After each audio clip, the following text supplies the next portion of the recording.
Hello, welcome everybody.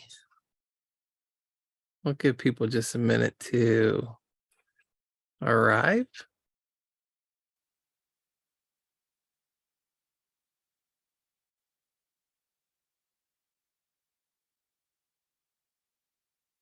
I wonder if there's anyone that would feel like doing the minutes tonight. I could share with you the doc and you would just take note of any decisions that we make. Our secretary is not here tonight.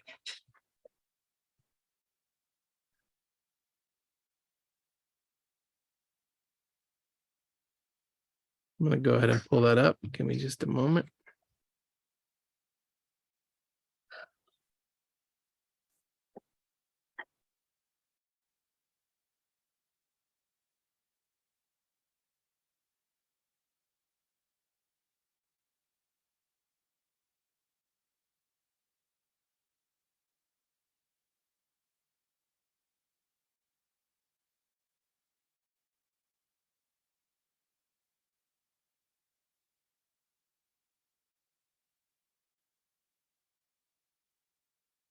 Uh-oh. Did I attach the wrong one? Oh no, I attached the right one. I'm not hearing anybody else. Are y'all there? Or do I need to fix my speakers? Oh, I'm you're here. there. Okay, good. Thank you. Yes. Give me just a moment. Sorry, let me pull up those notes. And I can take them. It'll just make me a little slower.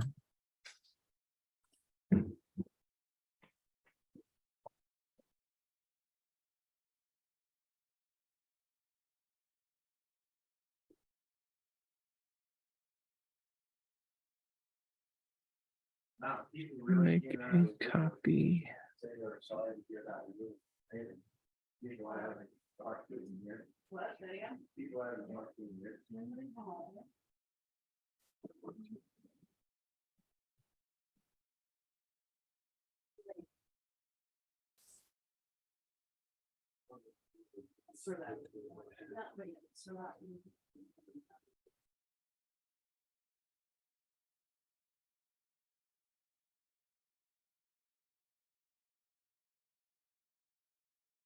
Okay, if I don't have a volunteer, I can do both chores, but I just won't be able to see y'all very well, but that's fine. Let's go ahead and get this meeting started. Thanks everybody for being here. Let's see. My name's Fafs. I am the president of the Dunbar Spring Neighborhood Association, and I'm going to go ahead and take roll. Go ahead and introduce yourself. We'll just do popcorn style. Hey, Mark Goring is here, 123 West 4th Street, and Fast, thanks for taking the minutes too. No problem.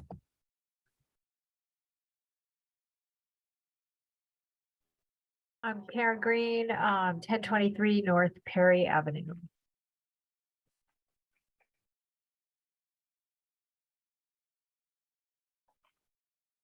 David Burbank, City of Tucson, Engineering Project Manager for Downtown Links.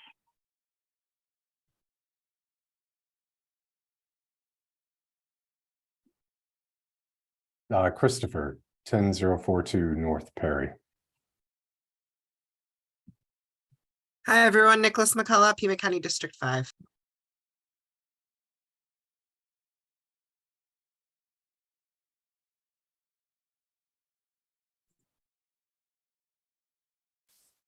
Hi, Tim Hagyard, Dunbar Spring.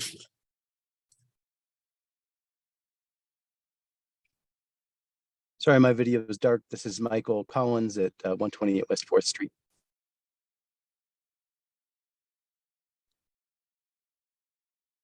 Kyle DeWitt, project manager with the City of Tucson. Natasha Winnick, 101 West 2nd Street.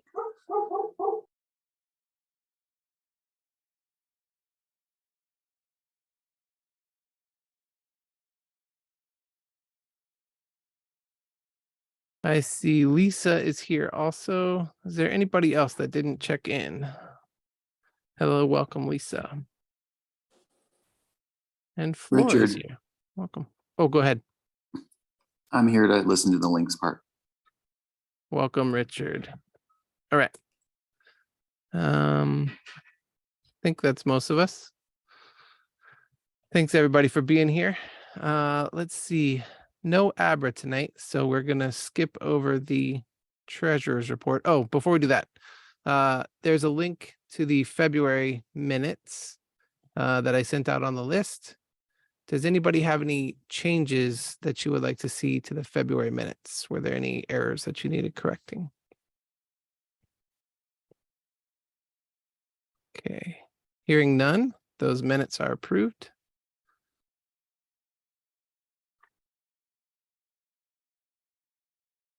Abra is not here, so no treasurer's report.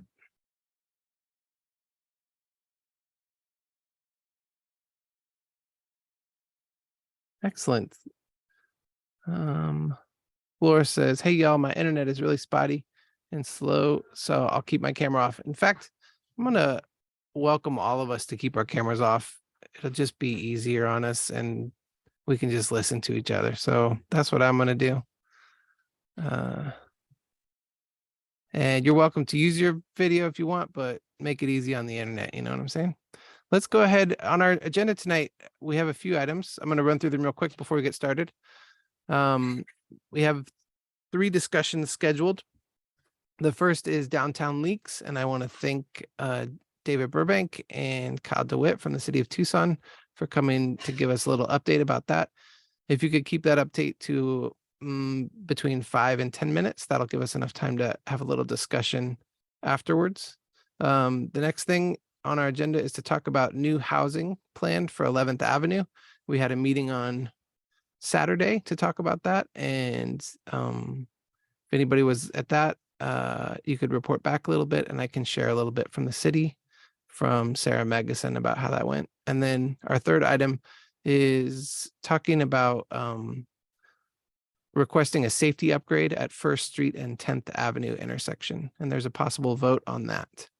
And maybe we'll actually move that third discussion to second so that anybody from transportation wants to join in.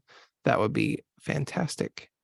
And yeah, let's go ahead and get started with that.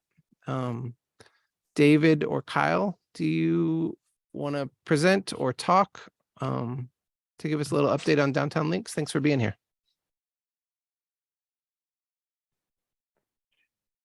Yeah, thanks for the invite. I apologize that we weren't able to make the previous invite, being that it was a holiday and I was going to be out of town.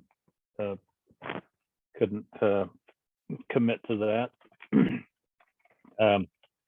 So downtown links, February 17th, we opened the east half of the project,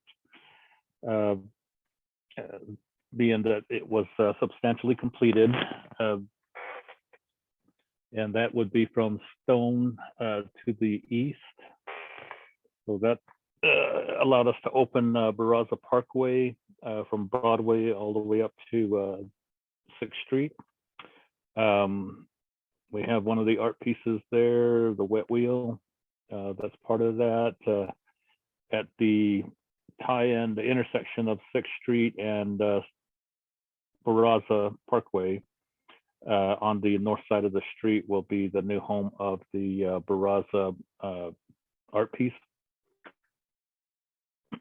That's being fabricated in Spain and will be delivered upon completion and installed. So everything east of Stone is done.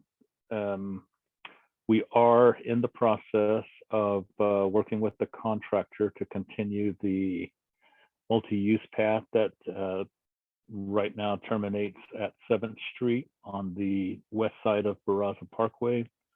We're going to have the contractor connect it to 6th Avenue on both sides of the underpass there on top between the old bridge and the new bridge. One portion will, the east portion will tie into the multi-use path as it terminates at the Corbett development site. The western half will tie into the parking area that's there near 6th and 7th Street on the southwest corner. And then that will pretty much tie all the multi-use path from Broadway up to 6th Street. And then west of the Stone Avenue, oh, I'm sorry, let me back up. We've had some delays in striping activities due to the weather not cooperating. Either it was raining or really windy, or it was too cold. So we have striping scheduled for today and tomorrow. That happens overnight. And then we're in the process of pricing delineators to come as a separation between traffic and bike path on Barraza from Broadway up to 6th Street. Once we decide on a price and type of device, we will hopefully proceed with that, given that we find the funds for it. And we are also in the process of working on repairing the handrail bridge dados, which are the end of the Stone Avenue underpass handrail. These were destroyed previous to the construction project, and just to make everything look semi-new, we added that into the scope of the work. And we continue to work on the retaining wall footings, which are west of Stone. There's also a gravity wall there that we're building, and a storm drain run, and then box culvert walls as well. The box culvert, we've constructed it from the downstream end up to the railroad, and now we're on the east side of the railroad, working our way toward the railroad. So as we build a rail shoe fly, we'll be able to shift the train tracks to the west a bit, which will allow us to tie in that box culvert. And then as we have the shoe fly in place, we will come in, build the 9th Avenue bridge structure and the 6th Street underpass bridge structure, and do the majority of the excavations from the east side of the tracks up to the shoe fly. And so currently, with respect to the railroad shoe fly, we are in the process of placing and compacting the subgrade, the subballast, and then the welding of the rails are going to start on the 27th, which is next Monday, and then construct what we call the skeletonized track, which is we're laying the tracks end to end as they're being welded. And then mid-April, we'll start placing the ballast. So we're building upward from the subballast and into the ballast. And then we will compact that. And we should have the rails ready at the end of April for the shoe fly. And we have we have started the installation of the 6-inch super duct, which is for long line fiber communication that runs adjacent to the rails, and also part of the railroad work. And that's about it for an update. So if you have any questions, I'll be willing to answer them here if I can. Thanks very much, David. Are there any questions?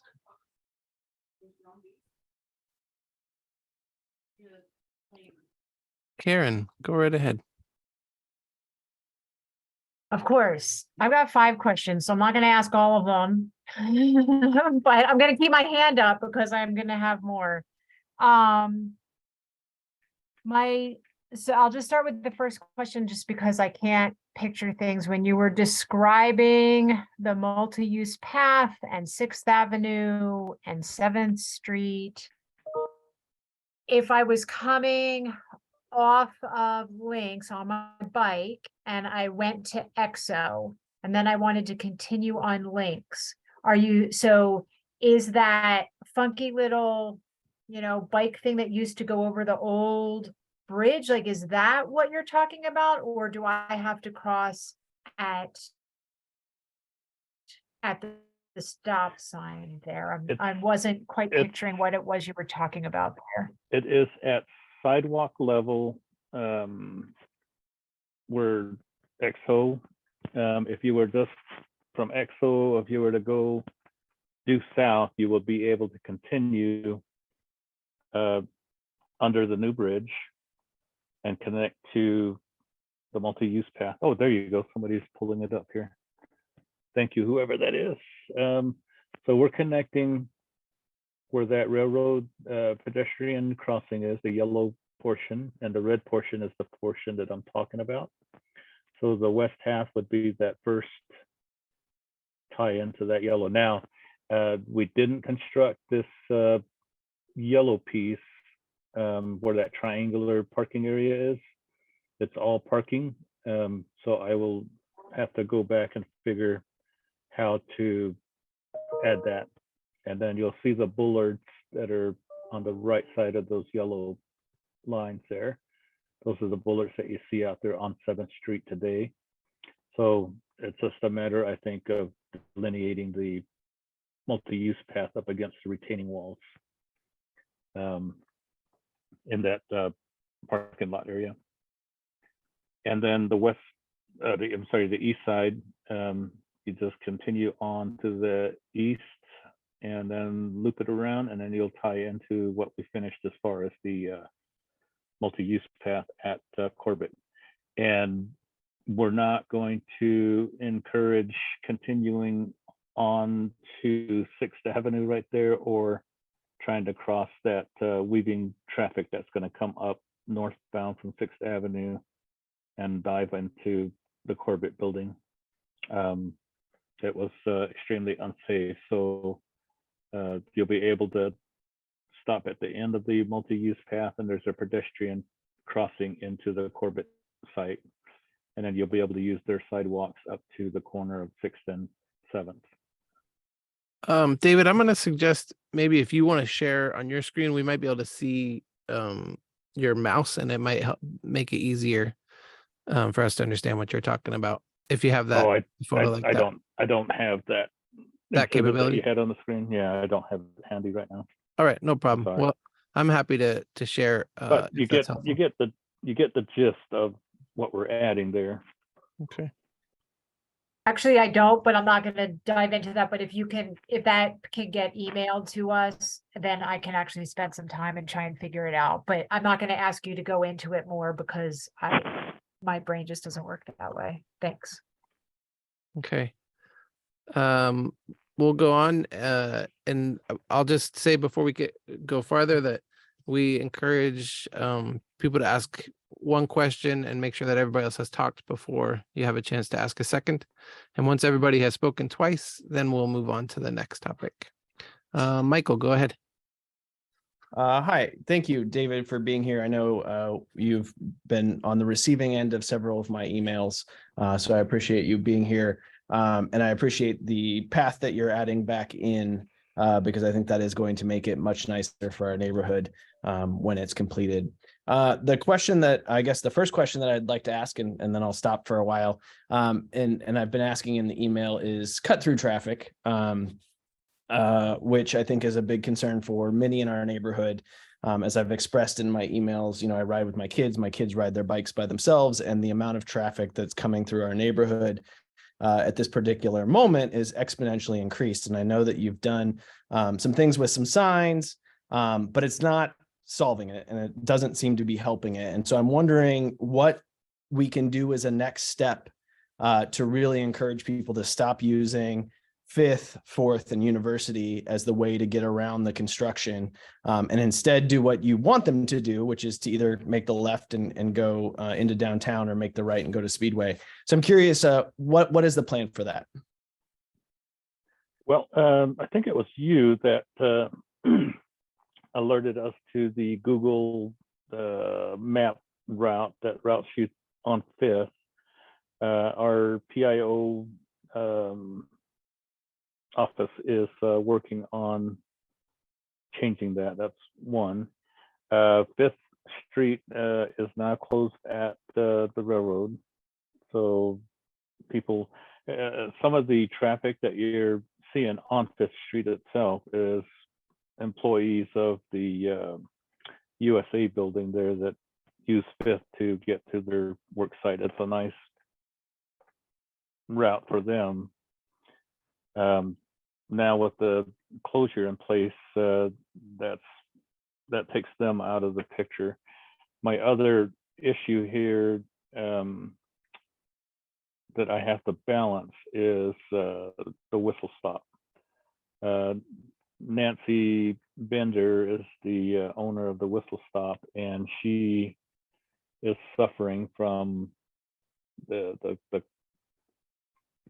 traffic redirection and whatnot. So she's even lost clients because of the road closed signs. They came up on it and they turned away. So we're trying to keep her afloat, and at the same time trying to cut back on cut through traffic. We have had some city personnel go out and observe the traffic. We haven't seen this exponential increase. I've been out there myself. I see what I would consider being normal neighborhood type traffic, no more than where I live. So we're looking at it. We're trying to help everyone at once. We can't go to one extreme, and we can't go to the other extreme. We got to be in that happy medium that we don't strangle a business to limit some traffic into a neighborhood.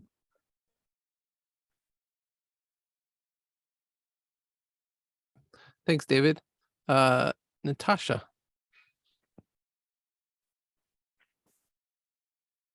Hi, so I'm curious about at 7th Street near Borderlands Brewery.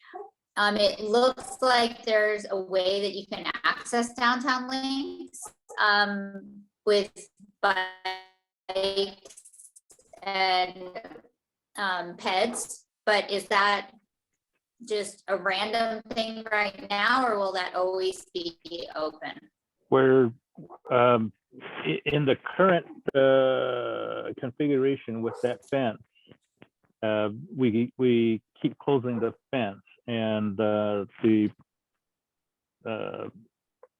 folks in the area, they keep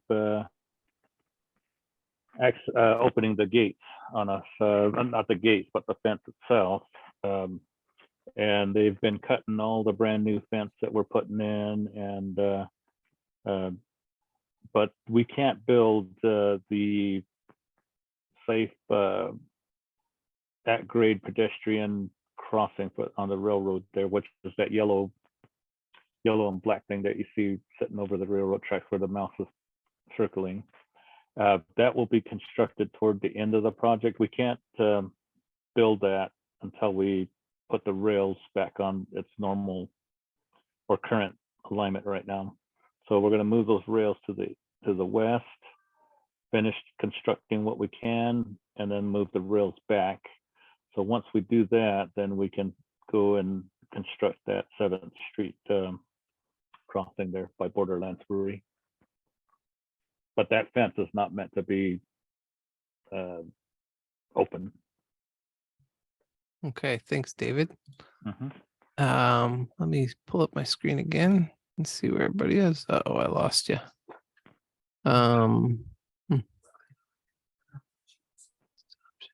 Okay. Mark, and then we'll go back to Karen. Hi, David and others from the city. Really appreciate that you've come to the meeting. David, with all due respect, I guess I'm shocked to hear your response to the very serious safety concerns that we've raised about traffic in the neighborhood. I think the term cut through traffic oversimplifies what our concerns are. Like if this was just going to be something like through the end of the week or through the weekend, maybe we would gamble and say, oh, probably no one is going to get killed during that time or mortally injured or whatever. But, if this is what it's going to be like until the middle of next year, I think the city's asking for an accident. I observe it all the time. People are trying to figure out how to navigate. They're weaving around the neighborhood at high speed, and it's truly unsafe. So I guess my question is, what is the way that we move forward where our voices and observations can be heard and our concerns are taken more seriously? Well, Mark, like I explained, we're working on the issue, and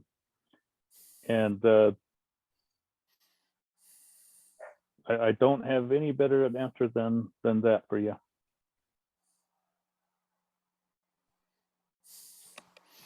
Okay, well, I guess we wrote one letter, and so do we just write another letter? Do we start picketing along Stone Avenue, or do we create headlines in the newspaper? I mean, what is it that has, caused a different kind of response in the past? I'm new at this, and I'm honestly just concerned about the residents and children in the neighborhood. Yeah, we wouldn't just close off a neighborhood like you're asking for.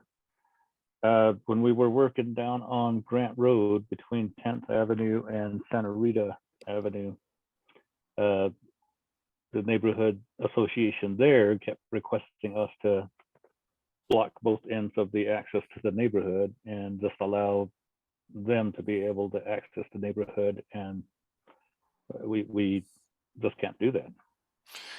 That would not have occurred to me to want that.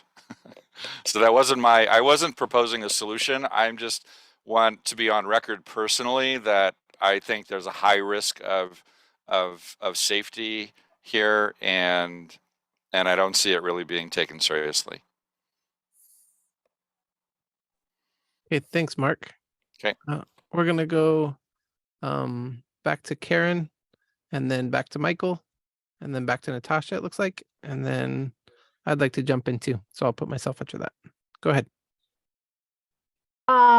So it's my understanding, a lot of this project had to do with water and making sure that Stone doesn't flood. And while it doesn't flood, there's still water. There's standing water. It's still there on the sidewalk. And I was shocked to see that. And if it does rain a lot, there's a lot of water, which is really annoying if you're riding your bike. The other piece to that I think is connected is that it is incredibly steep on the southern end. So if you are riding both on the east and the west side, because you have to choose because they close randomly, which side you're going to ride south on. But it's incredibly steep when you get to the end, and I can't make it on my bike. And I'm wondering how someone in a wheelchair who was wheeling themselves, not an electric wheelchair, but a wheelchair, would actually make it up that grade. So it's a combination of water and the grade of that underpass that I have questions about. Yeah, Karen, the underpass was built in the 30s and is considered historic. So I'm not sure if that underpass will ever get replaced. That's the only way you're going to fix the grades on that, is if you tear the thing down and start over. I don't see that happening, considering all the hoops that we had to jump through for the pump house. So we can't do a whole bunch. The grades on that underpass are grandfathered in from when they were built, and they do match the grade of the roadway. So that makes it legal and with PROAG standards. With respect to the water, I'm working with the Historic Society to allow us to core the handrails there, so we're able to get some of that stormwater from running down either slope and get it onto the street as opposed to onto the sidewalk. And there again, this structure was built in the 30s. That sidewalk drain that's on the west side is plugged up, and we're looking for as-built to allow us to figure out how best to clear that drain system there. Right now, it's clogged with sand and other debris. So we're working on it. Not a quick solution. Okay, thanks. Okay. Michael is next, and then Natasha. Fafs, could you share the screenshot that I included in there? Yeah, I sure will. Thank you. And while I'm doing that, I would just say, I hear you about 7th Avenue and the train. I would just like to point out for people who bike and walk, it was the one crossing that you could get into downtown fairly safely. And having that closed means that you're now talking about 6th Avenue, which has no bike lane, Stone Avenue, which has no bike lane. And so I just want to express that frustration, I think, a little bit for people in the neighborhood. The question I have here is, this is a photograph I took of the Corbett bike MUP multi-use path. And it appears to me that the path ends in the middle of the street on 6th Avenue. So you would end in the northbound 6th Avenue lane. I'm curious, what is the plan for that? Because that doesn't, I mean, now, obviously now with the new part that you're going to build, the red part that we saw, you could connect and go underneath and get on the other side of the path to go back to our neighborhood, which would be great. But if you're trying to get to EXO, what's the plan here? Because it looks like you're dumping bikers and walkers off right into the middle of 6th Avenue where there's no infrastructure.